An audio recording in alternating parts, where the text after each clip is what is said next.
საქართველოს უცხოელი კრედიტორების 9.3 მილიარდი დოლარი მართებს, როგორც შეიცვალა ქვეყნის ვალის მოცულობა გიყობით რამდენიმე წუთში.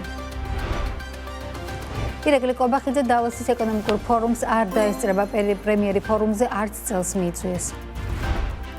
2025 წელს საქართველოს ტურისტების რეკორდულ რაოდენობას უმასპინძლა, გასულ წელს ქვეყანაში 5.5 მილიონი ტურისტული ვიზიტი შედგა.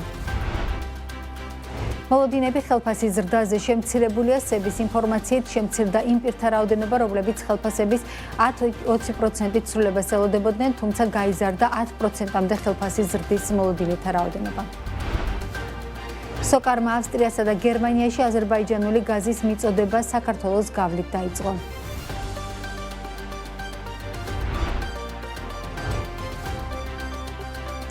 მოგესალმებით, ეს BMG რეგიონის წამყვანი ბიზნეს მედია სააგენტო საქმიან ამბებს BMG-ს გუნდთან ერთად მინოთ აბატაძე წარმოგიდგენთ.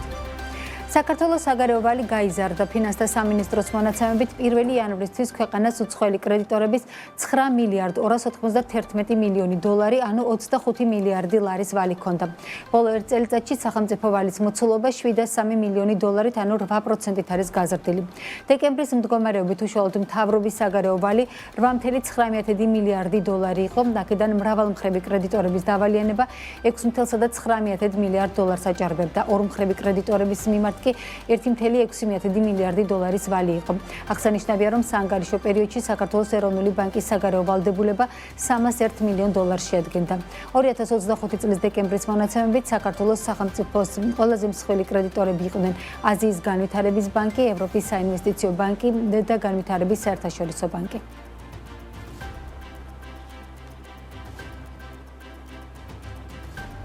ირაკლი კობახიძე დავოსის ეკონომიკურ ფორუმს არც წელს დაესწრება, როგორც BMG-ს მთავრობის ადმინისტრაციის პრეს-სამსახურში განუცხადეს, პრემიერი დავოსის ფორუმზე წელსაც არ მიუწევიათ. უკვე მეორე წელია, როდესაც საქართველოს დავოსის ეკონომიკურ ფორუმზე მიწვეული არ არის, რაც პირველად 2025 წელს მოხდა და ბოლო 20 წლეულში პირველი შემთხვევა იყო. ეკონომიკის მაშინდელმა მინისტრმა ლევან დავითაშვილმა თქვა, რომ საქართველოს მთავრობისთვის დავოსში მონაწილეობა პრიორიტეტული არ იყო. საქართველოს დავოსის ეკონომიკურ ფორუმზე ბოლოს 2024 წელს მონაწილეობდა.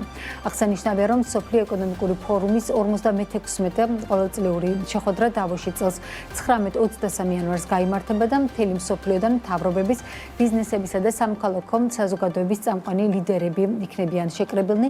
წლევანდელი შეხვედრის თემაა დიალოგის სული. დავოსის ფორუმზე დასწრება უკვე დაადასტურა შეერთებული შტატების პრეზიდენტმა დონალდ ტრამპმა. BMG ფორუმის ორგანიზატორებთან იცდება გაარკვიოს, რა მიზეზებით არ იწვევენ საქართველოს ფორუმზე.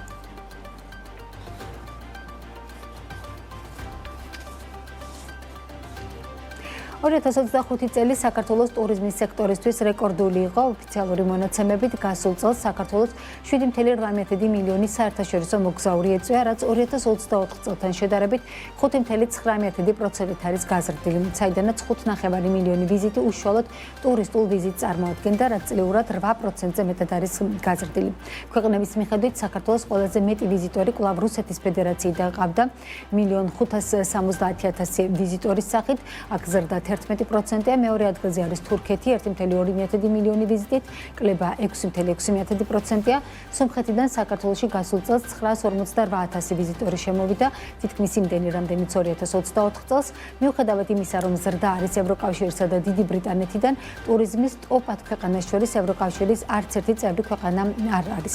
2025 წელს ევროკავშირის ქვეყნებიდან და დიდი ბრიტანეთიდან 499,890 ვიზიტი განხორციელდა, რაც 2024 წელთან შედარებით 14%-ით გაზრდილი მაჩვენებელია.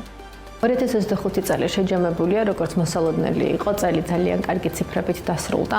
ჩვენ წლის დასაწყისში ვარაუდობდით, პროგნოზი იყო, რომ ძალიან წარმატებული წელი იქნებოდა, სწორედაც ასე აღმოჩნდა ნამდვილად. ზრდა გვაქვს თითქმის ყველა ჩვენი სტრატეგიული ქვეყნიდან. აღსანიშნავია ის ფაქტი, რომ ტურისტული ვიზიტების ოდენობამ გადააჭარბა. წლევანდელი წელი იყო რეკორდული რამდენიმე მიმართულებით, მათ შორის ევროკავშირის ქვეყნებიდან ვიზიტორების მიმართულებით, ასევე აღსანიშნავია საუდის არაბეთიდან რუსეთიდან, ისრაელიდან, ბრიტანეთიდან უპრეცედენტო ოდენობა მოგზაურების საქართველოში ჩამოსვლის შესახებ, რა თქმა უნდა, ძალიან დიდი როლი აქვს ამ ყველაფერში. პირდაპირ ფრენებს მომავალი წლიდან 2026 წლიდანაც აქტიურად იგეგმება ახალი ფრენები, ახალი მიმართულებები და სიხშირეების დამატება და ტრადიციული მარკეტინგული კამპანიები, რომლებსაც მუდმივად ტურიზმის ეროვნული ადმინისტრაცია სამიზნე ბაზრებზე ახორციელებს. 2025 წელი იყო გამორჩეული ძალიან დიდი ოდენობის მარკეტინგული კამპანიები 32 ქვეყანაში ჩატარდა და შესაბამისად შედეგებიც არის სახეზე.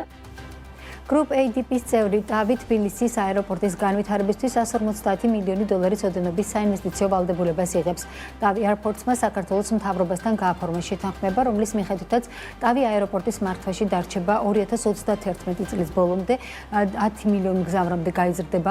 შედეგად მგზავრთა ნაკადი პროექტის განხორციელების შედეგად არსებული ტერმინალის 37500 კვადრატულ მეტრ ფართობს კიდევ დაემატება 19500 კვადრატული მეტრი ფართობი. ხიდების რაოდენობა გაორმაგდება და 10-მდე გაიზრდება, მოიწყება საჰაერო ხომალდების 7 ახალი დისტანციური სადგომი, ტერმინალში დაემატება 10 სარეგისტრაციო დახლი, საპასპორტო კონტროლის 24 პუნქტი და 2 საბარგო კარუსელი. არასრული ზონები განახლდება და შეიქმნება ახალი კომერციული სივრცეები. მგზავრთა გამოცდილების კიდევ უფრო გასაუმჯობესებლად განსაკუთრებული აქცენტი ქართულ სამზარეულოსა და ადგილობრივი პროდუქციის წარმოჩენაზე გაკეთდება. პროექტის დასრულება კი 2028 წლისთვის არის დაგეგმილი.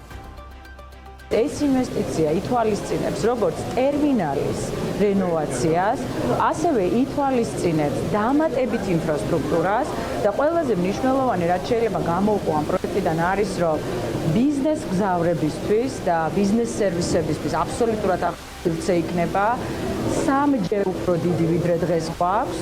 და ეს არის ძალიან მნიშვნელოვანი, ასევე კერძო ჩარტერებისთვის, იმ ადამიანებისთვის, იმ ბიზნესმენებისთვის, რომლებიც საკუთარი თვითმფრინავით გადაადგილდებიან. კონტრაქტი გაგრძელდა 2031 წლის ბოლომდე. ეს ნიშნავს იმას, რომ ასაფრენ-დასაფრენი ზოლი არსებული რაც გვაქვს, 5-6 წლით აბსოლუტურად საკმარისია იმ ტრაფიკისთვის, იმ ავიაკომპანიებისთვის, იმ რაოდენობისთვის, რაც ჩვენ გვაქვს და გვექნება უახლოესი 5 წლის განმავლობაში.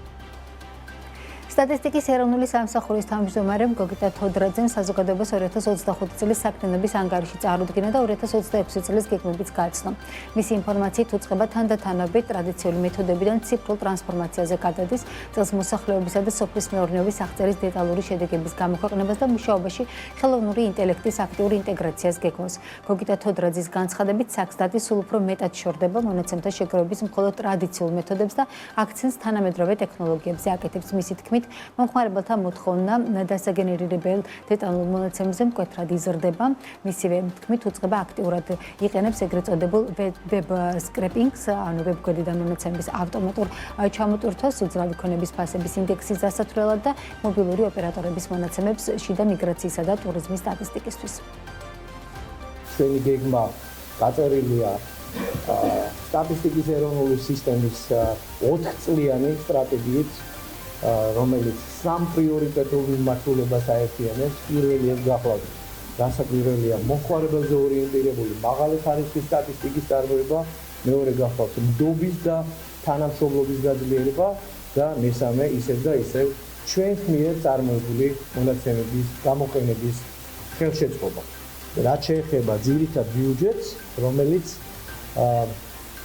18 მილიონ 100,000 წარმოადგენს, გაგრძელია 9.7% წინა წელთან შედარებით. მიმდინარე წლიდან კიდევ უფრო ვფიქრობ, მთელი მომდევნო წლების განმავლობაში უფრო მეტად და ინტენსიურად გამოიყენოთ ხელოვნური ინტელექტი, არა მხოლოდ მონაცემთა შეგროვების და დამუშავების, არამედ ანალიზის, ვიზუალიზაციის და ხარისხის კონტროლის სფეროში და ეს მოგცემს ჩვენ შესაძლებლობას რუტინა მაქსიმალურად გამოვათავისუფლოთ და ის ადამიანური რესურსი უფრო მეტად განვითარებაზე და შემოქმედებაზე მივმართოთ.